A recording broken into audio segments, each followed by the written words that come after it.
今日偉太會教大家用一個淘寶好物去快速將粟米起粒，咁大家一齊入去睇下點做。粟米去粒粒啊！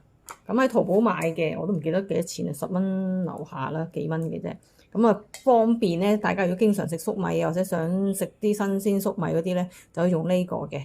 咁呢個方法好簡單嘅啫，有鋸齒嗰邊咧，我哋就擺個粟米落去，跟住揸實呢個係咁樣擰。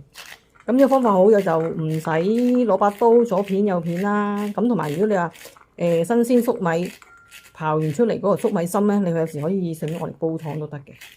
嗱，都唔使1分鐘就已經刨完。咁你刨到最尾嗰度點樣咧？咁你就可以褪翻佢出嚟。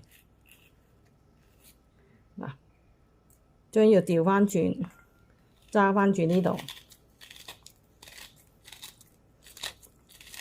咁呢邊咧就會慢少少啦，因為阿物呢邊揸住咧就比較濕，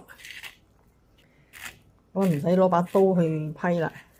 咁一陣間咧就已經將啲粟米起晒粒出嚟啦，咁洗咧就沖一沖就搞掂啦。咁呢啲粟米咧就唔會有嗰啲根嗰啲有渣咯，咁啊好方便嘅。咁大家中意嘅可以去淘翻過嚟玩下啦。